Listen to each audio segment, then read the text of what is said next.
Assalamu alaikum, dear students and dear viewers. As I have already delivered lecture on past tense, so today let's have a look on present tense. As you all know that present tense is having four parts, and they are simple present, or we can say present indefinite, present continuous, present perfect, and the present perfect continuous. So the first part of the present tense is simple present, and its structure is subject plus first form of verb. Keep one thing in mind, that when the subject is singular, verb takes s or es with it. For example, he plays football. Here he is subject and plays is verb. Listen, he is subject but he is singular. That is why we use it s with plays. The next example is they play football. Here they is subject and play is verb. As they is plural, that's why we wrote here play. And the next part of present tense is present continuous, and its structure is subject plus is or am or plus ing form of verb.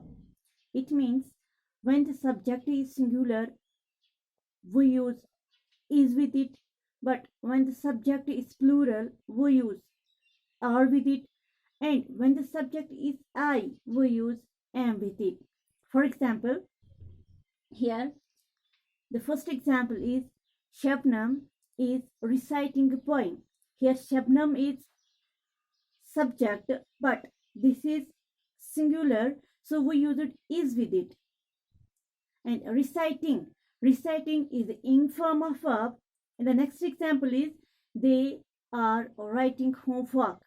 Here subject, they is subject, but this they is plural, so we use it are with it. And writing is the ing form of verb.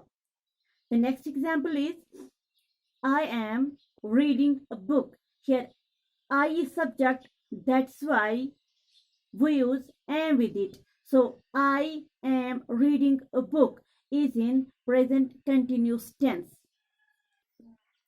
So the third part of present tense is present perfect, and its structure is subject plus has or have plus third form of verb.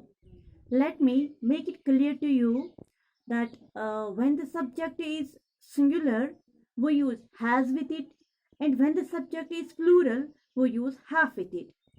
For example, Bisma has played cricket. Here Bisma is subject and this is singular. That's why we use it has with it. And the next example is boys have eaten food. Here boys is subject, but boys are plural here, so we use it have with it. And eaten is the third form of verb, so boys have eaten food is in present perfect tense. So the fourth part of present tense is present perfect continuous, and its structure is subject plus has or have plus been plus ing form of verb. As I have already told you that when the subject is singular, we use has with it, but when the subject is plural, we use have with it. So let's have a look on example. Furkan has been drinking a glass of water. Here Furkan is subject and drinking is the ing form of verb. Next example is girls have been reading their books. Girls have been reading their books. Here girls is subject, that is why we used have with it. This was all about present tense. I hope that you have got my lecture. Allah Hafiz.